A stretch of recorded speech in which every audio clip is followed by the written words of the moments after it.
Races are won in the pits as much as they're won on the track itself.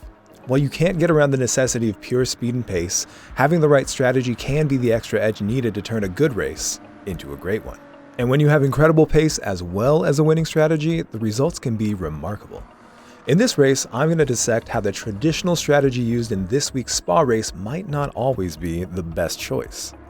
In GT7, oftentimes we're given a race where 2 different tire compounds are required, so the strategy usually revolves around choosing the correct tire for your position and then pitting at the best time for clean air. This is pretty much always going to be true, as clean air and unobstructed laps will always be faster than battling throughout the race, but how you accomplish that can be different, especially with the specifics of this race. The vast majority of the time, the required tires are close in grip. With only 3 compounds available, it's almost always hard and medium or medium and soft, but every once in a while they give us something wild like this week, where the compounds required are hard and soft. This actually exaggerates the benefits of the undercut strategy that people usually use, where you want to start on the harder tires and save your softer tires for your second stint. Whereas pitting a lap early could usually gain you potentially a second on the people right next to you if you were to move from medium to soft, going from hard to soft can give you as much as a 2-second gap, and since track position is king, even having worn out tires towards the end can be advantageous when they still have to pass you. In this race, Damian and I were testing the anti-meta car, and Damian may have accidentally forgotten to change tire compounds. The biggest fear in this situation is that the people starting ahead of Damian would be on the slower tires, and even though he had the grip advantage, he would both have to waste time passing people as well as use up his tires doing the extra work of passing people. Overall, he'd most likely be slower than if he saved his faster tires for the clean air, and then would potentially be stuck in battles against people with the tire advantage later on. I was on the hard tires, as is usually prescribed for someone starting in the back, and in fact, in some situations, starting even in 3rd or 4th place, having the hards first can be the best strategy. If the leading driver started on the hard tires first, they could also potentially end up with a faster overall race time, as the combined effect of the lower fuel weight and stickier tires is greater than the effect of lower fuel weight on the harder compound. The biggest potential issue with starting on the hard tires at the front is that the people who have a slower time and would potentially be slower in the race as well could use the softer tires to get past you, slow you down, and then continue to slow you down, as the discrepancy in pace can be great in these races. Even if you have the tire advantage against these people in the second stint, it's possible that the damage done is great enough to prevent you from being able to recover. On top of that, the softer tire stint is shorter, so coming out of the pits you actually risk running into the slowest drivers in the field, and in dailies in the current state of GT7, these people could be multiple seconds off pace.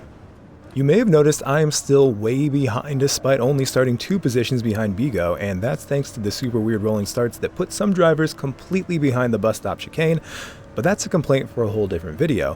While my first lap was pretty much uneventful, we should take a look and see what Damian was up to.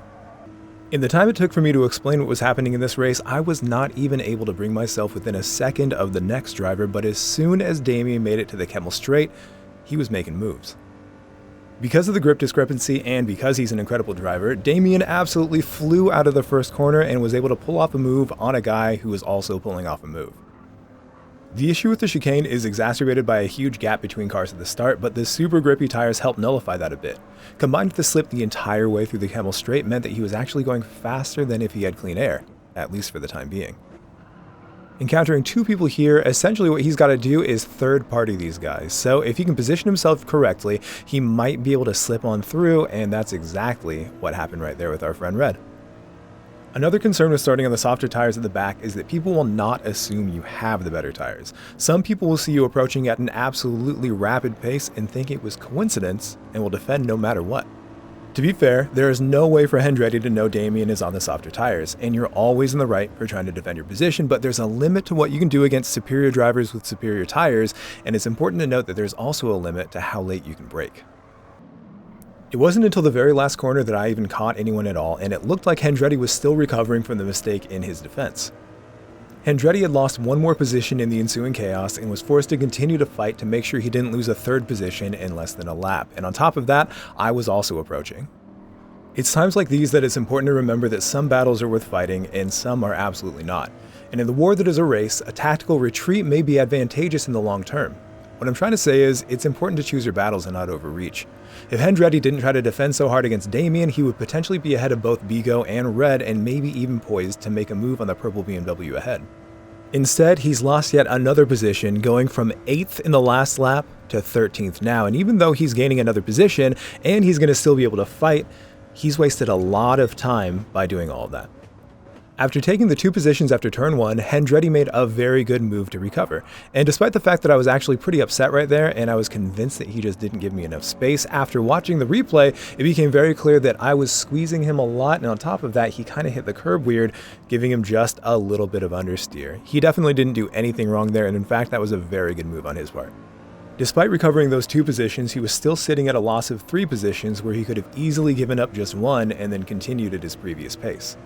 Had he defended normally, he would have seen Damian going much faster through the final corners before the back straight and actually used his slipstream to pull himself further up the field. After slipping just a little bit on the outside of Puhan, he found himself yet again defending on the inside from a Ford GT going into this corner, but luckily, it definitely seemed like he learned from his previous mistake, and I was able to pass cleanly on the outside despite not having that tire advantage like Damian had. While I'd gained 2 total positions in the entirety of the second lap, at the very beginning of lap 2, Damian found himself already passing someone at the end of the Camel Straight. Sometimes just positioning yourself and making people think you're going to dive is just enough to psych them out and make them miss their braking point, and despite the fact that he didn't even have to dive, he was able to drive straight on through because of the superior tires and because that guy made that big mistake. Not only that, by the end of that lap, he had also caught the pack ahead, and it appeared none of them were on the soft tires either. While he was held back just a bit by Paris Labrador, he set himself up perfectly to use the superior exit speed of the tires combined with the slipstream, and at this point, there's nothing Paris could do even in the metacar. Using that extra overspeed to slingshot himself directly into the next bit of slipstream, the other drivers were essentially sitting ducks. By the time Damian caught the next drivers, they were at the bus stop chicane, and Dame's pace combined with the tire advantage set him up perfectly for the run into Eau Rouge and Raidillon. I don't know if Merlin was trying to defend on the inside, if he was following the Porsche, or if Dame was just so quick he took the outside line, but either way, it was perfect for him to carry more momentum through turn 1 and use it to attack the Porsche leading to the Camel Straight. I'm not sure how often I've raced Merlin, but every experience this week has been positive, and I'm very happy that he gave Damian the space on the outside and didn't track out. It's becoming more and more rare that we see people drive like that, especially given how often it happens in what we call the pinnacle of racing these days. I like to talk a lot in my guides about knowing the strengths and weaknesses of competing cars, but the one area that the Porsche is lacking in is the top speed. Regardless if he defended or not, Damian was going to be ahead of him before the next corner, and as you can see, he was. Just a little bit later in the same lap, just on lap 3, Damian was able to put a little bit of pressure on our friend Luis Baldini, and just a tiny mistake made it pretty easy for Damian to slide right on by. Just like that, after starting in 12th place, Damian found himself in 3rd place, a podium spot by the middle of the 3rd lap. Meanwhile, back in my race, it wasn't until the very end of the 3rd lap that I was able to even approach the next driver, who happened to be our good friend Red. I actually suspect our friend Red just lifted here to give me the position. I always appreciate that, and in the end, it's definitely a smart move. Like I had mentioned before, if you think a driver approaching is going to be faster. By minimizing the time penalty of a battle, we can both benefit from this, and he could also use it to stage another attack on me later in the race. With that said, I never shy from a battle with my friends, so Red, please don't you ever think I expect you to give up the position when we're battling. Back to Damian on the 4th lap, and he's approaching the 2nd place driver, Defsun. Like I had mentioned earlier, the overall faster strategy is to start on the hards.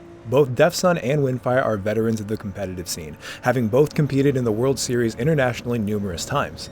They're both extremely fast and extremely smart and could work together at the beginning to ensure safety against a crowd that might use the softs to try to get past initially, so it's not too dangerous for them to use the hards at the start.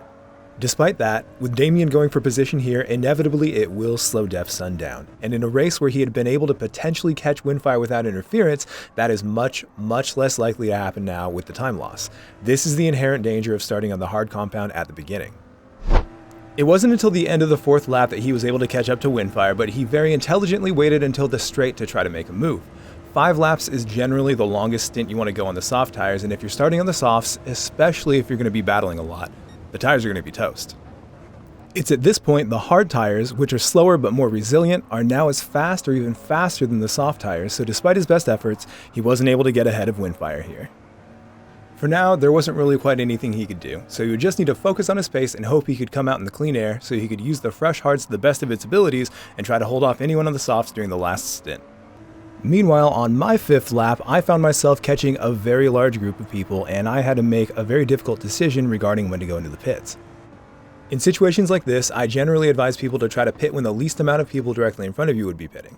I could wait to see how many people would pit, and if a lot of them would be, it would make sense to go another lap on my harder tires. Despite the fact that they would be going much faster in their outlap, in traffic there's a much higher chance they'll end up slow, so I might be able to pull off an overcut if I'm quick and clean on my extra lap. The unfortunate thing is that since the tires are 2 compounds faster, their outlaps would be much faster, so they would have to battle a lot in order for my overcut to work.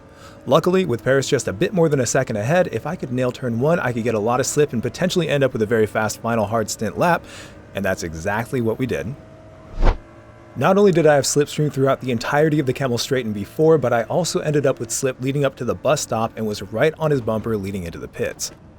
I definitely tried to get in front of him before the pits, which would have been miraculous, but I was happy to settle for having his slipstream up the Camel Straight on the next lap. As predicted, I was able to use that slipstream, but coming out of the pits really illustrated the reason the RCF is the meta car this week. The gap he put on me coming out of the pits was incredible. Not only was I pretty much touching his bumper leading into the pits, our ghosted cars were actually touching as we left, and despite that, he had more than 3/10 on me before Eau Rouge. If you watched my anti-meta guide from a few days ago, then you know that even the mighty meta car can't outrun the anti-meta car on the straight, so getting ahead of him was pretty much uncontested. He didn't actually even defend, which is probably a smart move considering if he had tried, it would have just put both of us in a weird position and probably would have slowed both of us down quite a lot. Back to our friend Damian. Even after the pit cycle had come to a close, he was still in second place. Defsun had used a longer hard stint and was able to have very fresh soft tires for the final part of the race. So when he approached Damian, it wasn't an issue at all to get past. Damian didn't fight it as it was useless and instead, like he had done with Windfire, used the slipstream to pull him ahead just incrementally to keep him away from anyone else that might be gunning for his spot on some fresh soft tires. At this point, anything less than a big mistake by either Windfire or Defsun would not be enough for them to lose first and second place. Meanwhile, the pit cycle had ended for me as well, and I was still way down in 9th place. I think it's a good time to mention that if you aren't familiar with myself or Damian, a big factor you may be unaware of is Damian's pace. While his strategy definitely played a role in how this race was playing out, his pace had an equal effect in my opinion, and I think if we were on the exact same strategy, he would still be at least a couple positions ahead of me. I'm also just now noticing that Damian and I ended up passing 2 separate cars in the exact same way in the exact same place. Hendretti after Puhan on the outside and Salazar exiting Radeon on the right. That's pretty interesting. Anyways, with that said, it wasn't until the final part of the final lap that I caught anyone else. Berner and Luis Baldini were directly ahead of me leading to the final back straight. After Baldini went off, I knew that he was going to have both dirty tires as well as a lot less momentum, so I bet on Berner being able to get next to him, decided to bump him and also just try to follow him as he passed Baldini. As Baldini defended on the inside, Berner tried to get around him and I in turn tried to get around Berner. Unfortunately, I wasn't quite as brave as Berner was on the brakes, and so I wasn't able to pull off the move on him, but we did get in front of our friend Luis, and with that, I was able to pull off a P-Steve, P6. Like I've mentioned so many times before, the difference in strategy is not the only factor. Damian's incredible pace was also a big factor in how this race played out. I think if I had followed him through on softs, then I could have pulled off a 4th place finish behind him, but I bet if he used my strategy, he would have ended up ahead of Berner at least. Thank you so much for watching my video. Please consider hitting that subscribe button as I'll be making videos like this every week. To finish off, I'll leave you with a look at my current members who I absolutely adore.